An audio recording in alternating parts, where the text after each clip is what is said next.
დილამ მშვიდობისა, ჩვენ დავბრუნდით პირდაპირ ეთერში. დილამ მშვიდობისა კიდევ ერთხელ. ვისაც გსურთ ცოდნა გაიღრმავოთ ინგლისურ ენაში და ახალი სასწავლო წელი ნაყოფიერად დაიწყოთ, იცოდეთ რომ ჯერ კიდევ გაქვთ შანსი მოხვდეთ ბრიტანეთის საბჭოს ინგლისური ენის სასწავლო კურსებზე, სადაც სწავლა 29 სექტემბრიდან დაიწყება. აქ სასწავლო პროგრამა და განრიგი გათვლილია ნებისმიერი ასაკისა და ასევე ნებისმიერი განრიგის მქონე ადამიანზე და დროა მივესალმოთ სტუმრებს ბრიტანეთის საბჭოს დირექტორი საქართველოში ზაზა ფურცელაძე, დილამ მშვიდობისა. ასევე ინგლისური ენის სასწავლო ცენტრის მენეჯერი ფილიპა კინიგსი, ჟურნალისტი სოფო ვარდიაშვილი და ეკაფასცი ასევე. მოგესალმებით ყველას. ბატონო, მოდით თქვენგან დავიწყოთ. ჩვენ გზადაგზა ვადევნებთ ხოლმე, ასე ვთქვათ, თვალყურს სიახლეებს, რომელსაც ვთავაზობთ. საფხულით საკმაოდ დატვირთული გქონდათ, როგორც ვიცი, ჩვენ ამაზე გქონდა ჩვენს ეთერში საუბარი. ამ სასწავლო წლის დასაწყისში რას თავაზობთ დაინტერესებულებს? პირველ რიგში დიდი მადლობა მინდა გადაგიხადოთ სტუდიაში მოწვევისთვის და იმისთვის, რომ შესაძლებლობა მოგვეცით ჩვენს სტუდენტებს, თქვენს მსმენელებს მოუთხროთ ბრიტანეთის საბჭოს ინგლისური ენის ცენტრის სიახლეების შესახებ. როგორც აანონსდა, ბრიტანეთის საბჭო უკვე მსმენელებს თავაზობს ახალ პროგრამას, მათ ვისაც აქვს ინგლისური ენის შესწავლის სურვილი, მაგრამ ამას ვერ ახერხებს კვირის სამუშაო დღეებში. მათ ჩვენ თავაზობთ სპეციალურ პროგრამას შაბათს ამ კვირას, ეს როგორც ბავშვებისთვის, ასევე დასრულებისთვის შაბათობით 3 საათიანი საგაკვეთილო პროგრამაა დაგეგმილი, ასევე კვირას, ხოლო უფროსებისთვის 4 საათიანი. თვითონ იდეა გაჩნდა იქიდან გამომდინარე, რომ ჩვენ გსურთ შევქმნათ პროგრამა, რომელიც მორგებულია არა მარტო ინგლისური ენის საჭიროებებზე მსმენელების, ასევე მათი ცხოვრების სტილზე. იმ გრაფიკზე, რა გრაფიკითაც ეს ადამიანები ცხოვრობენ. ვფიქრობთ, ჩვენი ცენტრის თავაზობს ძალიან ფართო არჩევანს ინგლისური ენის შემსწავლებლებს. ეს არის ინტენსიური ინგლისური ენის პროგრამა, ეს არის კვირაში 3 ჯერ, ჩვეულებრივი პროგრამა კვირაში 2 ჯერ და ეხლა დავამატეთ ზუსტად პროგრამა კვირაში ერთხელ შაბათს ან კვირას. იმედია ეს მსმენელს მოეწონება და გამოიყენებს ამ შესაძლებლობას. აქვე დავამატებ, რომ რეგისტრაცია უკვე მიდის და დაინტერესებული პირებს შეუძლიათ აგვიკავშირდნენ ტელეფონზე 225 ან ეწვიონ ჩვენ ვებგვერდს British Council.gr. ეგ ჯერ კიდევ არის იმის შანსი, ასე ვთქვათ, რომ მოხვდნენ ჯგუფებში, ხო, 29-მდე. ბოლომდე გრძელდება რეგისტრაცია, 29-ში უკვე ვიწყებთ შემოდგომის სემესტრს, ასე რომ მიჩქარეთ. მე მინდა ვკითხო ქალბატონ ფილიპას უკვე უშუალოდ მეთოდიკაზე, აი რაში მდგომარეობს, ვთქვათ, უპირატესობა თქვენი მიდგომის და რა, ასე ვთქვათ, სპეციფიკით მიმდინარეობს თქვენთან სწავლება. Okay, well, we use a communicative methodology in the British Council, which means that we provide students with the tools to be able to use English in the real world. So in our classes, students will experience role plays, simulations, and they'll get to do pair work and group work to really improve all of their skills. So we focus on all skills, but we do focus particularly on speaking. So the idea is that from the very first lesson, regardless if they're a beginner, they can actually use English in the real world.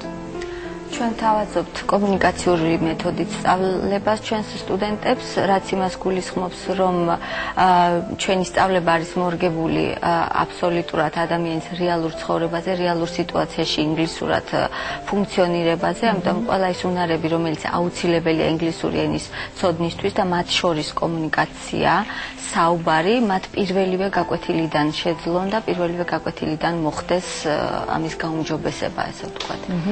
ანუ აი ეს კომპლექსური მიდგომა რამდენად უწყობს ხელს თუნდაც აი საუბრის უნარჩვევების გაუმჯობესებას, იმიტომ რომ ძალიან ხშირად ალბათ ითხოვენ, რომ დაწყებული არ აქვს სწავლა, რომ უკვე უნდათ რომ ილაპარაკონ, ხო, თავისუფლად.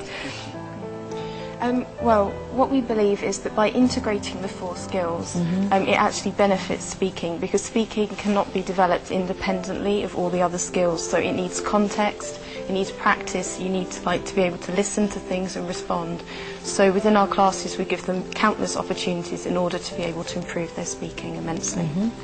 როდესაც საუბრობთ იმაზე, რომ და გაუმჯობესდეს საუბრის უნარი, ცხადია ჩვენ ამ კომპლექსური 4-ვე კომპონენტის შეთავაზებით ვაუმჯობესებთ პირველ რიგში საუბრის უნარს, იმიტომ რომ შეუძლებელია ისაუბრო იმის გარეშე, რომ სხვა მოსმენითი თუ სხვა უნარები არ გაგიუმჯობესდეს. შესაბამისად, ესეთი კომპლექსური მიდგომა ხელს უწყობს იმას, რომ საუბრის უნარი გაუმჯობესდეს და დაიწყონ საუბარი საკმაოდ ეფექტური და პრაქტიკული. და ეს ოქოს მინდა ვკითხო საკუთარი გამოცდილების შესახებ, ანუ ეს ამ კომპლექსურმა მიდგომამ თქვენ შემთხვევაში რამდენად გაამართლათ და აი როგორი გაუმჯობესება იგრძენით კონკრეტულად თქვენ შემთხვევაში? Ну, ეს კომპლექსური მიდგომა მართლა ამართლებს შემიძლია მეთქვა, იმიტომ რომ ნებისმიერ თემაზე ლაპარაკისას გაკვეთილზე გიწევს, რომ ილაპარაკო ინგლისურად, არც ერთი სიტყვა ქართულად და როცა ლაპარაკობ ძალიან ისეთ თემაზეც, მაგალითად მეტაფიზიკაზეც, ამ შემთხვევაშიც უნდა ილაპარაკო აუცილებლად ინგლისურად.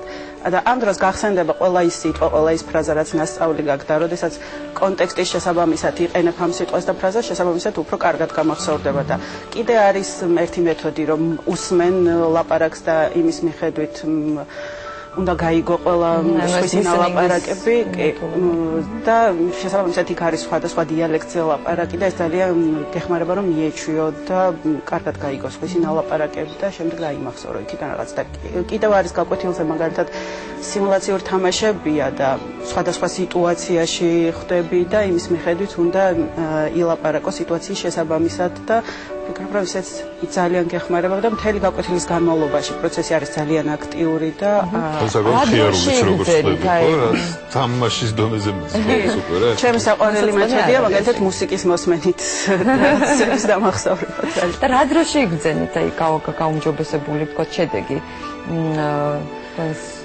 ზუსტად ახლა დროის განსაზღვრა გამიჭირდება, მაგრამ რაღაც მომენტში მივხვდი, რომ ის რომ რაღაც თემებზე მაგალითად არის თემები, რაზეც შედარებით გიჭირს ხო ლაპარაკი და რაღაც თემებზე რო იყო მომენტები, რომ სულ ლაპარაკობდი ინგლისურად გაკვეთილზე და მიწევდა ინგლისურად ლაპარაკი, მე მივხვდი, რომ რაღაც თემებზე უკვე გამიადულა. სხვა სიტუაციაში რომ მოვხვდი, მივხვდი, რომ გამიადულდა უფრო.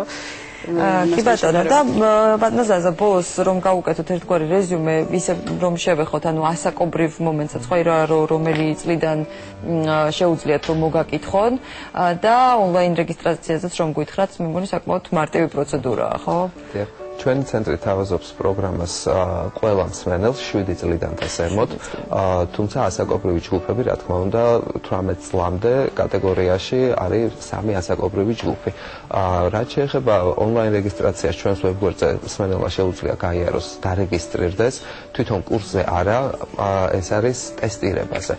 უმნიშვნელოვანესი კომპონენტი სწავლების პროცესის ეს არის ინგლისური ენის დონის განსაზღვრა, მანამ სანამ განვათავსებთ მსმენელს კონკრეტულ ჯგუფში. ამიტომ მსმენელს შეუძლია გამოიყენოს ჩვენი ონლაინ რესურსი და დარეგისტრირდეს სასურველ დროს, სასურველ საათზე, სასურველ დღეს, მოვიდეს ჩვენ ცენტრში, გაიაროს ტესტირება და განთავსდეს უკვე კონკრეტულად ჯგუფში. აქვე აუცილებლად უნდა დავამატო ის, რომ ჩვენ ცენტრში სწავლება ხდება ბრიტანეთის საბჭოს ექსკლუზიურად ბრიტანეთის საბჭოს ცენტრებისთვის შემუშავებული რესურსების გამოყენებით. ეს არის როგორც ონლაინ რესურსები, ასევე აუდიო მასალა, ასევე კონტექსტი და კონტენტი თვითონ შესაბამისად აი ამ პროგრამის, რაც ძალიან ეხმარება თვითონ სწავლის პროცესს. მსმენელს ეხმარება ინგლისური ენის შესწავლის პროცესში. ასე რომ შეგიძლიათ მიაკითხოთ 29-მდე ჯერ კიდევ გაქვთ დრო და შანსი რომ მოხვდეთ ჯგუფებში და აირჩიოთ თქვენთვის სასურველი დრო, თქვენთვის სასურველი განრიგი, მით უმეტეს რომ შაბათ-კვირასაც შესაძლებელია უკვე რომ შეუერთდეთ ჯგუფებს და გაიღრმავოთ ცოდნა ინგლისურ ენაში. გისურვებთ წარმატებებს, დიდი მადლობა გადაცემაში სტუმრობისთვის. ჩვენ კი გავდივართ რეკლამაზე, რეკლამის შემდეგ კი ერთად შევაჯამებთ გულშინდელი ლიტერატურული პრემია საბას დაჯილდოების რიგით მე-12 ცერემონიალის შედეგებს. დაგვემოდეთ.